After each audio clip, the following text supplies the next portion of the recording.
심고 거두는 법칙. 마태복음 13장 8절에 더러는 좋은 땅에 떨어짐에 혹 100배, 혹 60배, 혹 30배의 결실을 하였느니라.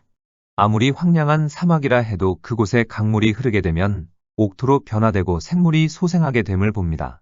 그렇기 때문에 옛날 문명의 발상지는 모두 강을 끼고 있었습니다. 중국 문명은 황하강 유역에서 일어났고 인도의 문명은 인더스강과 겐지스 강에서 일어났습니다. 메소포타미아 문명은 티그리스 강과 유브라데 강을 끼고 일어났으며 애굽의 문명은 나일강을 끼고 일어났습니다. 예수님을 구주로 영접한 모든 사람의 심령 가운데도 하나님의 생명수가 흐르고 있습니다. 요한복음 7장 38절에 나를 믿는 자는 성경의 이름과 같이 그 배에서 생수의 강이 흘러나리라. 시편 1편 3절에 저는 시냇가에 심은 나무가 시절을 조차 과실을 맺으며 그 잎사귀가 마르지 아니함 같으니 그 행사가 다 형통하리로다. 하나님을 모셔드린 자마다 생수의 강이 흘러 하나님의 풍성한 은혜를 맛볼 수 있게 된 것입니다. 그러나 강을 끼고 있는 옥토라도 씨앗을 뿌리지 않으면 거둘 수 없듯이 우리가 믿음의 씨앗을 뿌리지 않으면 하나님의 능력을 체험할 수 없습니다. 시카고에 큰 화재가 났을 때의 일입니다. 각 신문사의 기자들이 화재 현장에 도착해보니 모든 건물이 불타고 있었습니다. 이러한 와중에 시가지 한복판에 있던 무디 목사님의 교회가 깡그리 불타버리고 말았습니다. 한 기자가 무디 목사님 곁에 다가서서 물었습니다. 목사님께서는 항상 하나님은 살아계시고 전지전능하셔서 무엇이든지 원하기만 하면 이루어 주신다고 설교를 하셨습니다. 그런데 왜 하나님께서는 자신의 거룩한 성전인 교회가 불에 타서 없어지는 것을 가만두십니까? 그러자 무디 목사님은 다음과 같이 말했습니다.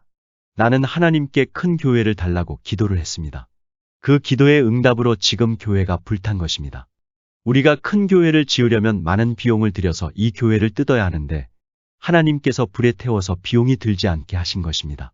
이 말에 기자들은 더욱 어이가 없었습니다. 왜냐하면 목사님은 밤중에 당한 화재라서 잠옷바람으로 겨우 목숨만 건진 상태였기 때문입니다. 그래서 기자는 다시 물었습니다.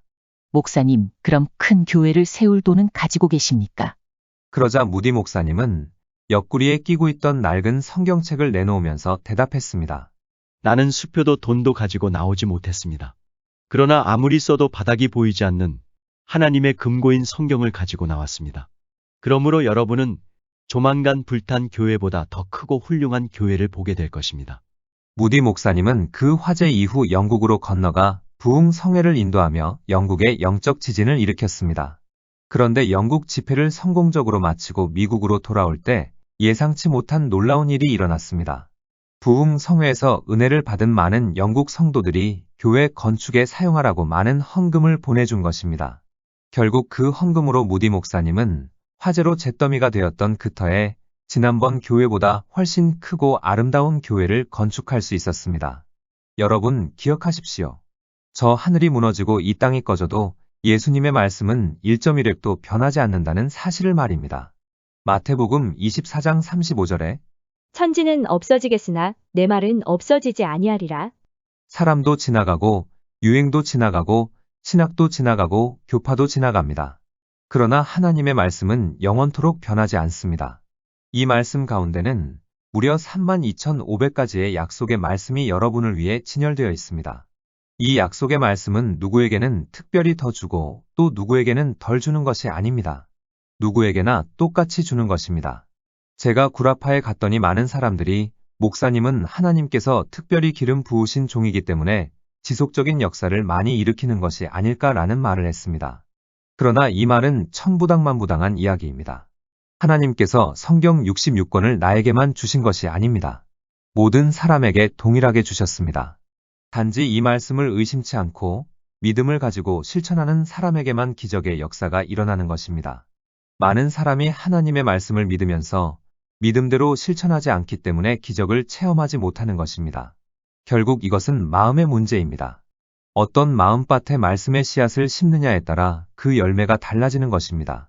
마태복음 13장을 보면 예수님께서 씨 뿌리는 사람의 비유를 들려주고 계십니다. 길바닥 같은 마음, 돌밭 같은 마음, 가시밭 같은 마음, 그리고 좋은 땅 같은 마음의 상태를 비교하면서 들려주셨습니다. 세 가지 마음에서는 아무런 결실도 얻지 못하고 오직 좋은 땅 같은 마음에서만 100배의 결실을 맺었습니다. 그렇다면 결실치 못한 세 가지 상태의 마음을 가진 사람은 자포자기해야 될까요? 아닙니다. 어떤 상태의 마음이라 할지라도 그것을 좋은 땅 같은 마음 상태로 만들기만 하면 됩니다. 첫 번째, 길가에 뿌려진 씨앗. 마태복음 13장 3절로 4절에 씨를 뿌리는 자가 뿌리러 나가서 뿌릴새 덜어는 길가에 떨어짐에 새들이 와서 먹어버렸고 옥토에 떨어져서 흙으로 잘 덮여진 씨앗이라면 새가 먹을 수 없을 것입니다. 그러나 씨앗이 훤히 드러난 길가에 떨어졌으니 새가 쉽게 발견하고 주워 먹은 것입니다. 이 비유는 하나님의 말씀을 들어서 알기는 하지만 세상 일에 너무 바빠서 말씀인 씨앗에 관심을 기울이지 않는 것을 의미합니다. 교회에 와서 예배를 드리면서도 관심은 온통 사업장에 가 있고 골프장에 가 있다면 열매를 맺을 수 없습니다. 이런 길과 같은 마음이 계속되는 한 아무런 열매도 기대할 수 없는 것입니다. 그러나 이런 마음조차도 그것을 깊이 파고 뒤엎어 고르면 좋은 마음 밭이 될 수 있습니다. 본래부터 좋은 밭이 없었듯이 본래부터 좋은 마음을 가진 사람 또한 없습니다. 좋은 밭이란 다 굳은 땅을 갈아엎어 만든 것이기 때문입니다.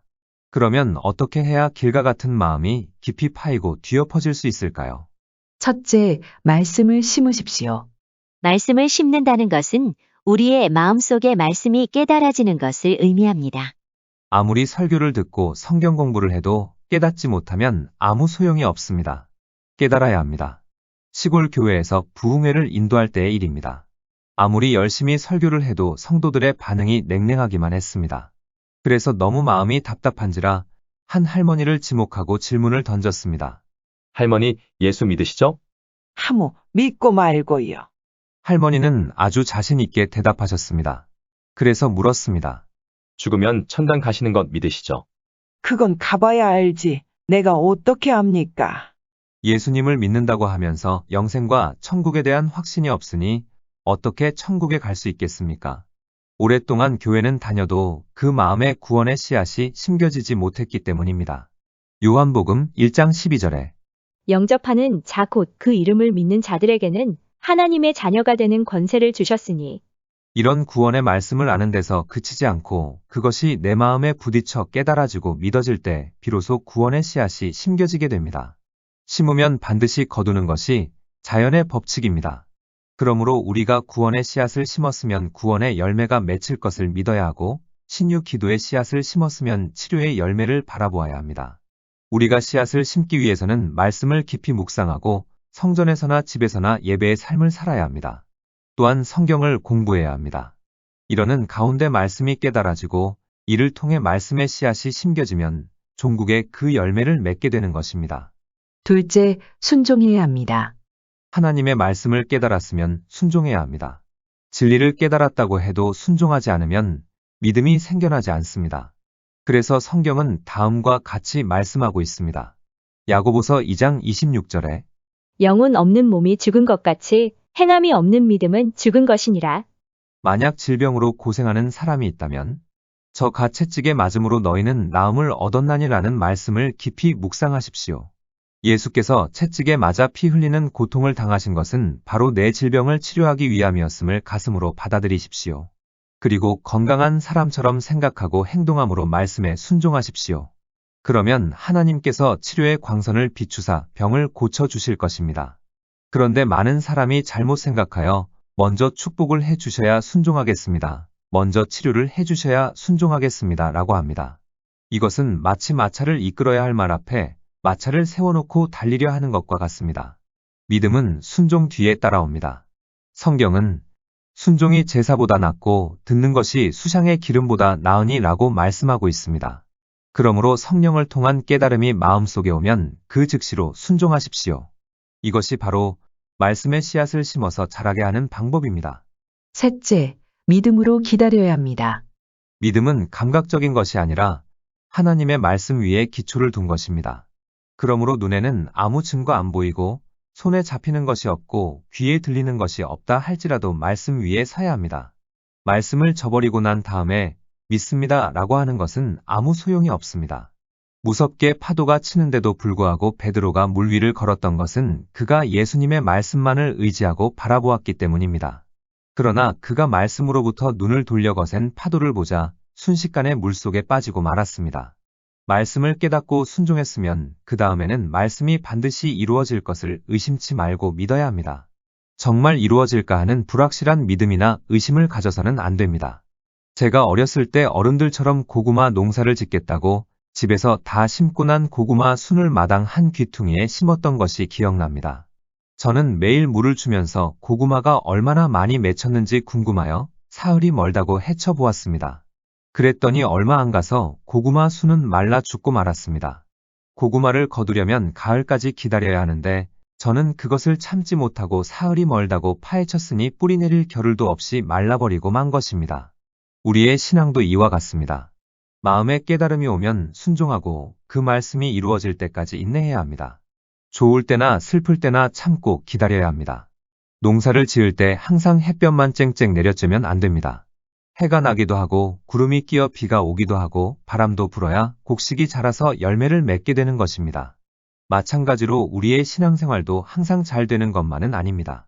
사업이 어려울 때도 있고 가정에 불화가 다가오기도 하고 몸이 아프기도 하고 여러 가지 시련과 환난이 몰아쳐 오기도 합니다. 이럴 때 환경으로 인하여 마음이 요동하여 하나님의 말씀을 포기하면 안 됩니다. 일단 하나님의 말씀을 믿고 순종하기로 결심했으면 좋을 때나 슬플 때나 끝까지 말씀에 서서 믿고 기다려야 합니다. 이런 신앙을 소유한 자에게 하나님께서 역사하시는 것입니다. 넷째, 끊임없이 시인해야 합니다. 농사짓는 사람이 씨앗을 심어놓고 난 다음에 김을 메고 뿌리를 북돋아 주는 작업을 반드시 해야 하는 것처럼 신앙생활에 있어서도 뿌리를 북돋아 주는 작업을 해야 합니다.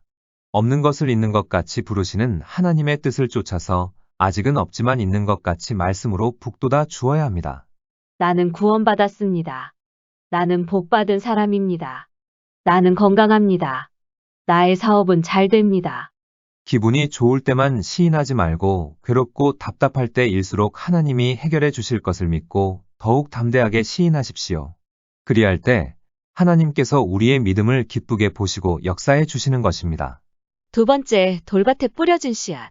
하나님께서는 말씀의 씨앗을 뿌린 다음에는 반드시 그 사람에게서 열매를 맺을 수 있는가 없는가를 시험해 보십니다. 그런데 뿌리가 깊지 못한 사람은 시험과 환난이 다가오면 지금까지 믿고 심었던 말씀을 헌신짝같이 버리고 세상 환경을 바라봅니다. 예수님은 이런 사람을 돌밭에 뿌린 씨에 비유했습니다. 돌밭에는 약간의 흙이 표면에 덮여져 있고 그 밑은 온통 돌들로 꽉 차 있습니다. 이런 밭에다 씨를 뿌리면 흙 사이에서 싹은 돋지만 뿌리를 깊이 내릴 수 없기 때문에 조만간 시들거나 말라버리고 맙니다. 그러나 이런 돌밭도 돌들을 다 파내고 흙만 고르면 좋은 밭이 되어집니다. 마찬가지로 마음이 아무리 돌밭처럼 거칠고 완악하다 할지라도 하나님의 사랑으로 녹아져서 그런 방해 요소들이 제거되고 나면 결국 좋은 밭이 되어지는 것입니다. 세 번째, 가시떨기에 뿌려진 씨앗. 어떤 씨앗은 가시떨기 가운데 뿌려졌습니다. 그러자 그 씨에서 싹이 돋고 자라기 시작했습니다. 그러나 가시넝쿨에 막혀 더 이상 자라지 못했습니다. 독일에서 성회를 인도할 때였습니다. 성회를 인도하고 있는데 술에 만취한 한 독일인이 병 낫게 안수해 주시오 하고 내게 요구했습니다. 그때 나는 그에게 나는 병 고치는 마술사가 아닙니다. 나는 예수를 전하는 전도자입니다 라고 말하고 안수해 주지 않았습니다. 그 사람은 하나님을 믿으려는 것이 아니라 자신의 병만을 고치려는 탐심이 가득한 것이 보였기 때문입니다. 이렇게 믿음은 없이 탐심만 가득한 사람의 마음속에서는 하나님의 말씀이 결실할 수 없습니다. 가시밭 같은 마음이란 말씀을 듣기는 해도 세상적인 욕심에 말씀이 막혀 결실을 맺지 못하는 경우를 가리킵니다. 가시나무 밑에 돋아나 있는 식물은 자라지 못하고 조만간 시들어 버리고 맙니다. 하지만 이런 땅도 가시덤불을 걷어내고 뿌리를 뽑아낸 다음 흙을 갈아엎으면 좋은 밭이 되어 많은 결실을 맺을 수 있습니다. 우리들 마음은 그 상태가 모두 다릅니다. 그러나 어떤 상태 마음이라 해도 좋은 밭처럼 만들 수 있다는 공통점이 있습니다. 모난 마음은 말씀의 검으로 깎아내고 차디찬 마음은 성령의 불로 뜨겁게 하면 좋은 마음 밭이 됩니다. 그러므로 여러분의 마음이 옥토가 아니라고 낙심하거나 실망하지 마십시오. 여러분의 마음밭에 창세기부터 요한계시록까지 말씀의 씨앗을 끊임없이 심으십시오. 그리고 그 말씀을 실천하여 가꾸십시오. 그리할 때 우리의 삶에 하나님의 복의 열매가 주렁주렁 열리게 되는 것입니다.